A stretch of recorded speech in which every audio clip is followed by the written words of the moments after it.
সম্মানিত ভিউয়ার্স, আমরা আজকের এই ভিডিওতে নষ্ট একটি 48 ভোল্টের চার্জার মেরামত করা শিখব। 48 ভোল্টের চার্জারটি যেভাবে নষ্ট হোক আর যত পরিমাণ ক্ষতি হোক না কেন, চার্জারটি যদি না চলে তবুও আমরা চার্জারটিকে কিভাবে রিপেয়ার করব সেটি দেখব আজকের এই ভিডিওতে। শুধু 48 ভোল্টের এই পাওয়ার সাপ্লাই নয়, আমরা যে কোনো ধরনের এসএমপিএস পাওয়ার সাপ্লাই রিপেয়ার করতে পারবো যদি আজকের এই ভিডিওটি কন্টিনিউ করি। সো আমরা আর বেশি কথা না বাড়িয়ে চলুন ভিডিওটি শুরু করা যাক।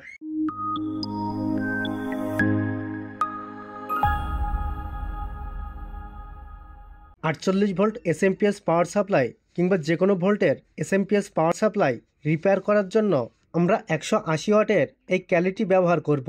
এসএমপিএস পাওয়ার সাপ্লাই আপনারা খুব সহজেই যেন রিপেয়ার করতে পারেন, সেজন্যই মূলত আমি পূর্বে থেকেই এই ক্যালিটি নিয়ে নিয়েছি। তবে চাইলে বিকল্পভাবে আমরা এসএমপিএস পাওয়ার সাপ্লাই রিপেয়ার করতে পারি। তবে আপনারা যারা নতুন তারা খুব সহজেই যেন রিপেয়ার করতে পারেন, সেজন্যই মূলত আমি এই ক্যালিটি ব্যবহার করব। আমরা খুব সহজেই ক্যালি ব্যবহার করে কিভাবে এসএমপিএস পাওয়ার সাপ্লাই রিপেয়ার করতে পারি সেটি দেখব। সর্বপ্রথম আমরা চার্জারের সমস্যাটি ফাইন্ড আউট করব। এজন্য আমরা চার্জারটিকে খুলে নিব। সমস্যাটি ফাইন্ড আউট করার পর এই ক্যালিটি কিভাবে লাগাবো সেটি দেখব। সর্বপ্রথম আমরা সার্কিটটাকে খুলে ফেলি। আপনারা নষ্ট চার্জারটা রিপেয়ার করার সময় একটু লক্ষ্য করে দেখবেন যে এখানে কোনো কম্পোনেন্ট পুড়ে গেছে বা নষ্ট হয়ে গেছে কিনা। আপনারা দেখতে পাচ্ছেন সার্কিটটিতে সব ধরনের কম্পোনেন্টগুলো ভালো আছে। আপনারা সার্কিটের দিকে লক্ষ্য করলে দেখতে পারবেন এখানে যে একটি আইসি থাকে, এই আইসিটি নষ্ট হয়ে গেছে। এজন্যই মূলত এই পাওয়ার সাপ্লাইটি নষ্ট। এবার আমি এই মোসফেটটাকে ফেলে দিব। সো এজন্য আমি মোসফেটটাকে খুলে নিব। মোসফেটটাকে খুলে নিয়েছি, এবার এটা আমরা ফেলে দিব।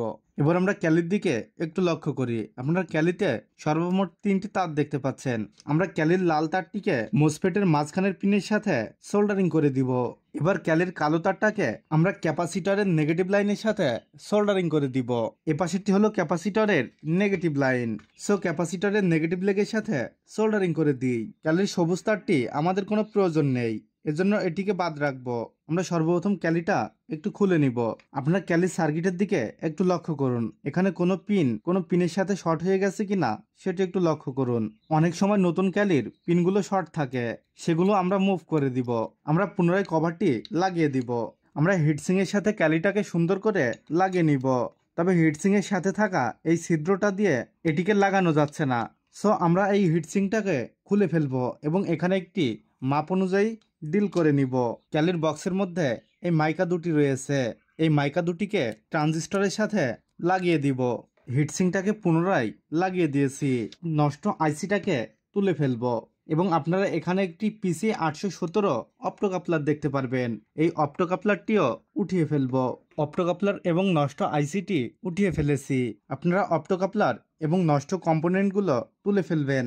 এবার আমরা ক্যালির ভ্যারিয়েবলটাকে 0 করে দিব। এবার আমরা চার্জারের এসি কর্ডটা লাইনে দিয়ে দেখব পাওয়ার সাপ্লাইটি ভালো হয়েছে কিনা। সম্মানিত ভিউয়ার্স, আপনারা দেখতে পাচ্ছেন সবুজ বাতিটি জ্বলছে। এবার আমরা চার্জারের আউটপুট ভোল্টেজটা পরীক্ষা করে দেখব আমরা আউটপুটে ভোল্টেজ পাই কিনা। সো আমি এসি লাইনটা ইনপুট করে দিই। আপনারা মিটারের দিকে লক্ষ্য করুন, আপনারা দেখতে পাচ্ছেন মিটারে ভোল্টেজ শো করছে, অর্থাৎ আমাদের চার্জারটি ভালো হয়ে গেছে।